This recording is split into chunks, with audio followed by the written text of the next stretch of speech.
Ashama akkam jirtu kabajamtoota daawwattoota Oromiyaa Miidiyaa Neetwork oduu ijoo isaa kanaaf qabnuun isinitti himaa oduu waliin Anneemaa Umari. jalqabarratti manni murtii Ameerikaa OMN cobsiisuuf himata dhiyaate fudhatama dhabsiise.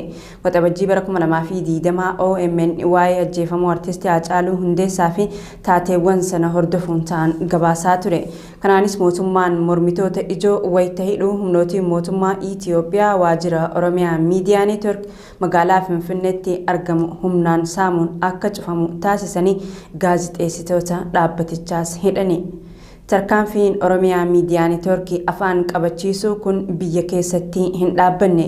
Baatii tokko booddee daldalaan lammii Itoophiyaa tokko ajjeefamuu artistii Haacaaluu Hundeessaa booddee tasgabbii dhabuu Itoophiyaa keessatti uumameef OMN itti gaafatamaa gochuun biyya Ameerikaatti mana murtii aanaa konyaa tokkotti himatani. OMN akka cufamuuf ajajni akka kennamus mana murtii gaafatani.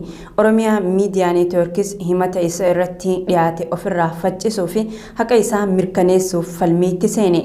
Manni murtichaa wal falmii waggaa lamaan booddee himaticha kufaa taasiseeti jira.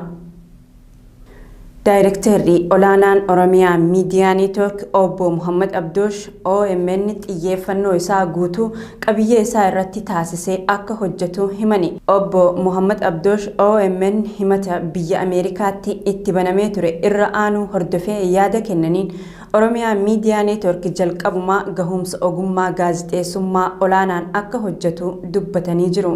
Ammaan boodas xiyyeeffannaa isaa qabiyyee isaa irratti taasisee hojii ogummaa miidiyaa olaanaa ta'een hojjechuu akka itti fufu himaniiti jiru.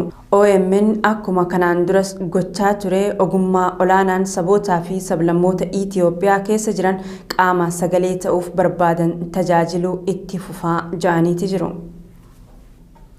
Daangaa bulchiinsaa magaalaa Finfinnee fi godina addaa Oromiyaa naannaa Finfinnee sararuu qofaan haqa siyaasaa, diinagdee fi hawaasummaa dabe furuun hin danda'amu jedhe ABO'n.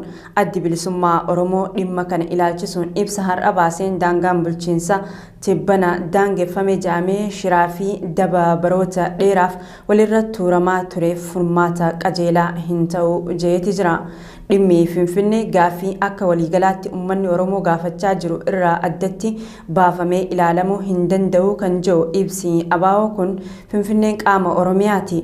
Dhugaa kana haguuguun yeroodhaaf ija hawaasaa jalaa dhokachuu danda'a malee furmaata waaraa fiduu hin danda'u jechuun himeeti jira. Murtiin tibba kana inumaayyuu sarbamiinsa mirgaa akkaan hammaatuu fi dantaan ummata qe'ee isaarraa dhiibamee baroota hedduuf hacuucamaa ture xiyyeeffannoo akka dhabu kan taasisu akka ta'e ibseeti jira.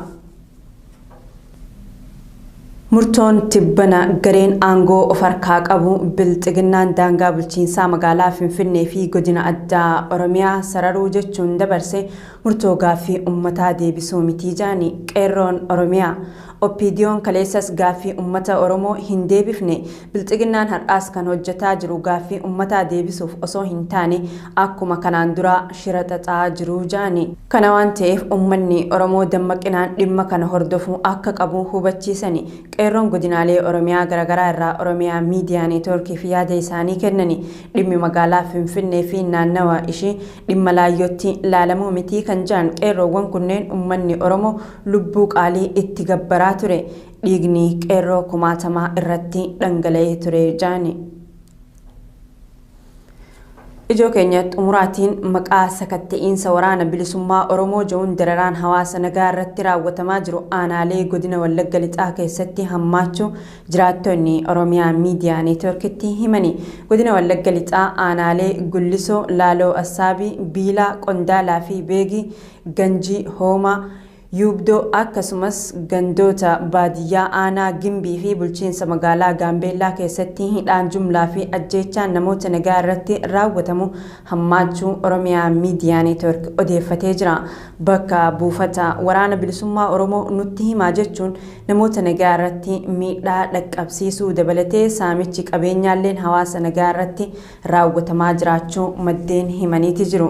Wallagga Lixaa aanaa Laaloo Assaabii ganda baadiyyaa waragoo arsammaa bakka addaa gaakoo jaamu keessatti guyyaa kaleessaa namoonni nagaa 4 bakka tokkotti ajjeefamuu maddeen himaniiti jiru.